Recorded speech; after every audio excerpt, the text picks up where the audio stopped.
Welcome back to my YouTube channel. इस lecture में हम देखेंगे efficientness of ADR technique and process. इससे पहले हम लोग पढ़ चुके हैं कि हमारे पास एडीआर क्या होता है और किन किन टेक्निक्स को यूज़ करते हुए हम एडीआर को अप्लाई करते हैं। इस लेक्चर में हम ये देखेंगे कि एडीआर की टेक्निक्स किस कदर एप्लीकेबल हैं या किस कदर एफिशिएंट हैं लिटिगेशंस को, डिस्प्यूट्स को रिजॉल्व करवाने में। एडीआर जो होता है हमारे पास वो क्या होता है, अल्टरनेटिव डिस्प्यूट रेजोल्यूशन।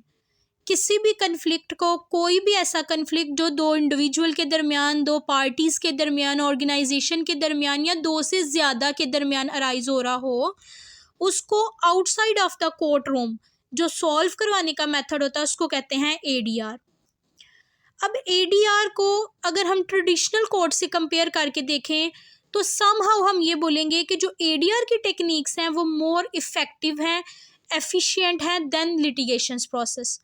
कैसे? क्योंकि ये कॉस्ट इफ़ेक्टिव होती हैं, इनमें इक्विटेबल सोल्यूशन होता है।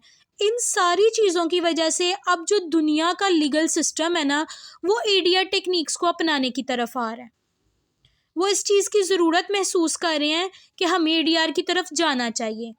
दूसरा ये है कि जो हमारे पास ट्रेडिशनल कोर्ट प्रोसेस है, अब डेली रूटीन में इतने क्राइम्स कमिट हो रहे हैं, इतने केसेस अदालत के पास जा रहे हैं, लेकिन क्या है, कोर्ट्स के पास टाइम नहीं है। वो लॉन्ग लास्टिंग चलते हैं, बहुत लंबे अरसे तक केसेस चलते हैं, फिर उन पे पैसा भी इतना लगता है, वक्त भी ज़ाया होता है। तो इसलिए जो ज़्यादातर दुनिया का लीगल सिस्टम है वो एडीआर की एफिशिएंसी को देखते हुए एडीआर टेक्निक्स की तरफ अपने लीगल सिस्टम को लेके आ रहे हैं। नेक्स्ट देखते हैं मीनिंग क्या होता है। अब alternative dispute resolution is design to settle dispute outside of court room with the help of an impartial third party. वही बात आ गई कि आउटसाइड द कोर्ट रूम किसी भी मामले को सॉल्व करवाना थर्ड पार्टी की मौजूदगी में वो एडीआर होता है। अगर हम इसकी डेफिनेशन देखते हैं तो कैम्ब्रिज डिक्शनरी के according any method of resolving dispute without litigation outside the courtroom is known as alternative dispute resolution। कोई भी मेथड, अब वो मेथड कौन से होते हैं?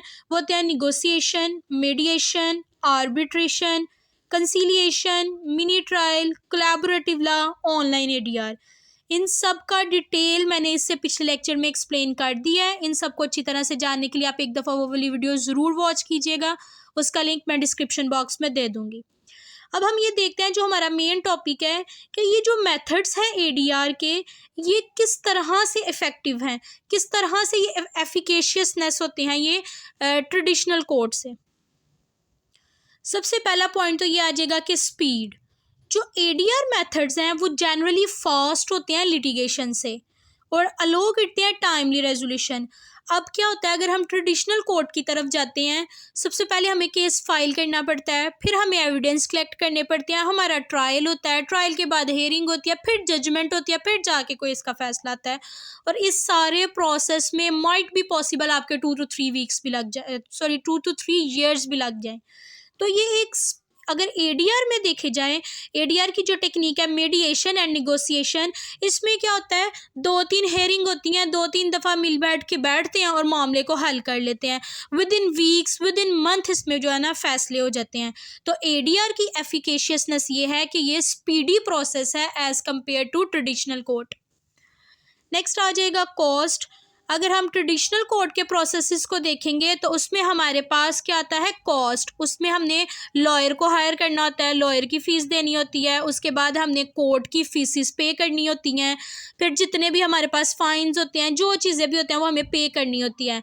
इसके बाद बगैर अगर हम एडीआर को देखें तो एडीआर तो हमारे पास एक कॉस्ट इफ़ेक्टिव है, इसमें जस्ट हमें एक थर्ड पार्टी को हायर करना होता है। अब वो जो थर्ड पार्टी होती है वो हमारे पास वॉलंटरली भी हो सकती है, वो ऐसे भी आ सकती है, उसको पैसे भी थोड़े बहुत देने पड़ सकते हैं, लेकिन क्या होता है, as compare to traditional court it is cost effective होता है। Next one is confidentiality. अब कॉन्फिडेंशियलिटी क्या होती है, राजदारी। अगर हम ट्रेडिशनल कोर्ट्स की तरफ जाएं तो उसमें क्या होता है, दोनों पार्टीज़ जो भी लिटिगेशंस में होती हैं, जो भी कन्फ्लिक्ट में होती है, उनके दरमियान जो उनकी राजदारी होती है ना, जो उनकी कॉन्फिडेंशियलिटी होती है, वो बहुत ज़्यादा मुतासिर होती है। ज़ाहिर सी बात है, आपने कोर्ट के सामने हर बात बतानी है। कोर्ट में जो जितने भी पर्सन्स बैठे होंगे, जो भी लॉयर्स होंगे, जो भी हर बात, हर हकायक आपको उनके सामने रखना पड़ेगा। लेकिन अगर हम एडीआर में देखेंगे, जैसे निगोसिएशन मीडिएशन होता है, इसमें क्या जस्ट थर्ड पर्सन होना है, आप दोनों के दरमियान निगोसिएशन होनी है, दोनों पार्टीज़ के दरमियान जो भी कन्फ्लिक्ट है या मीडिएटर ने क्या करना है, उनको फैसिलिटेट करना है, तो बात वहीं की वहीं रह जाएगी। इससे हमारे पास जो बिजनेस रिलेशनशिप है वो हमारे पास प्रोटेक्ट होते हैं। अगर इन फ्यूचर भी दोनों को एक पार्टीज़ को एक दूसरे से काम मिल पड़ता है तो वो एक फ्रेंडली वे में अपना काम कर सकेंगे। तो जो एडीआर प्रोसेस है उसमें कॉन्फिडेंशियलिटी होती है, जबकि हमारे पास ट्रेडिशनल कोर्ट प्रोसेसेस में ऐसा बहुत कम होता है। Next one is flexibility. अब जो एडीआर टेक्निक्स हैं इसमें हम यूनिक सॉल्यूशन फाइंड करते हैं, दोनों पार्टीज़ मिल बैठती हैं, एक दूसरे के साथ बातचीत करती हैं, वो ये कहती हैं थोड़ा तुम मान लो थोड़ा हम मान लेते हैं, कोई दरमियानी राह निकाल लेते हैं। फ्लेक्सिबिलिटी होती है, चीज़ों को चेंज किया जा सकता है, एक दूसरे के माइंड को चेंज किया जा सकता है। लेकिन अगर हम ट्रेडिशनल कोर्ट्स की तरफ देखें, उसमें तो कोर्ट ने जो जजमेंट देनी है वो माननी ही पड़ती है, और जो कोर्ट की जजमेंट होती है जाहिर सी बात है उसने लीगल प्रेसिडेंट और स्टैचूज़ की बाउंड होती है, जो स्टैचूज़ बताते हैं कोर्ट ने वो जजमेंट दे देनी होती है। ये नहीं देखा जाता कि किसके मुफाद में जा रही है, किसके हक में बेहतर है, दोनों पार्टीज एग्री करती भी हैं या नहीं करती।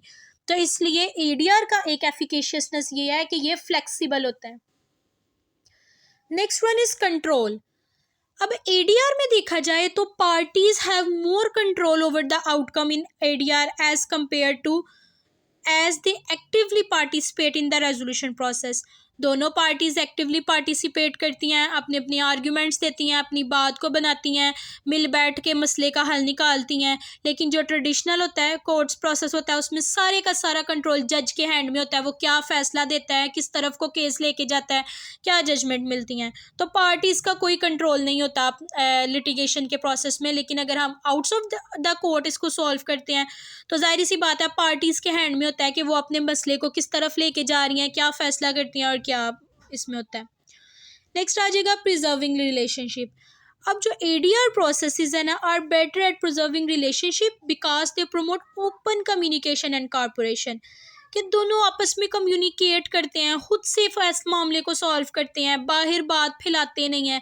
लेकिन अगर हम देखें कि दूसरी तरफ जो ट्रेडिशनल प्रोसेसेस होते हैं उसमें हमारे पास रिलेशनशिप माइट भी पॉसिबल कि वो प्रोटेक्ट ना रहें, कोर्ट कोई ऐसा फैसला दे देती है जो एक के हक में बेहतर दूसरे के हक में बेहतर ना हो।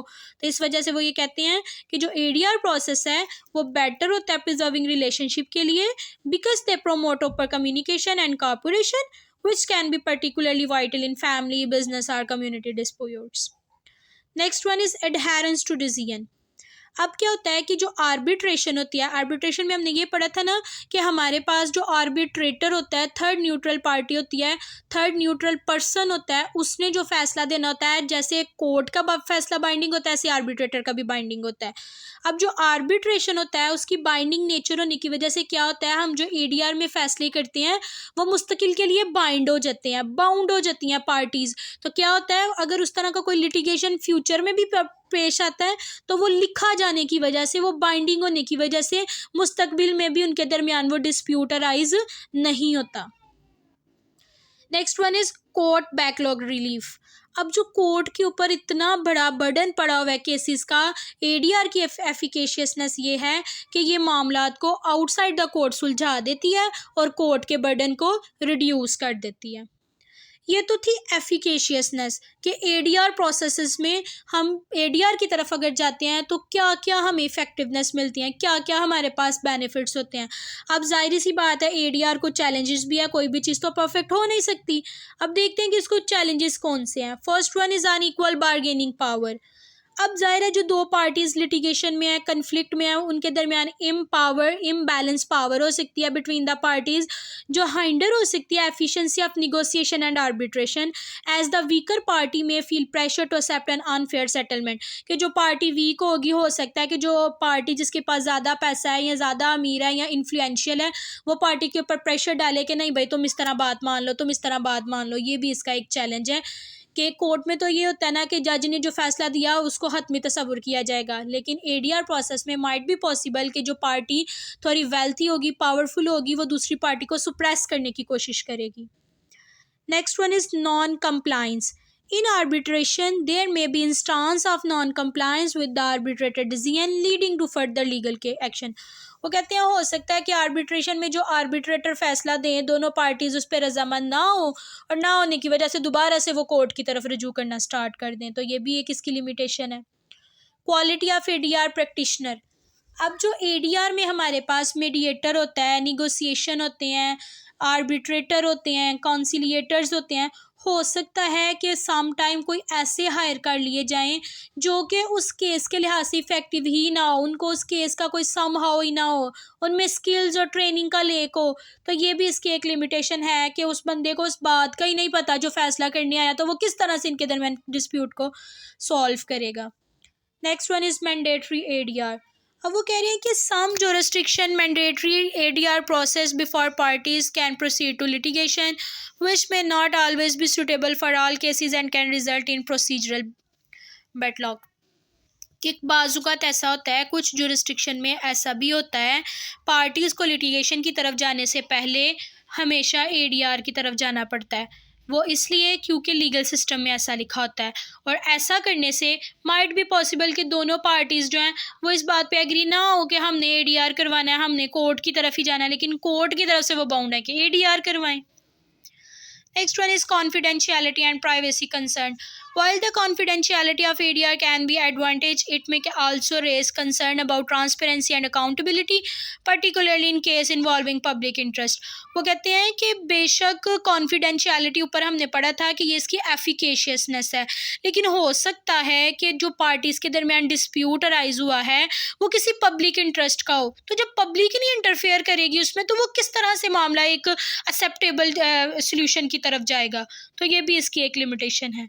यहाँ तक था हमारा आज का लेक्चर। अगर इसमें से किसी भी चीज़ की समझ नहीं आई, you can ask in comment section.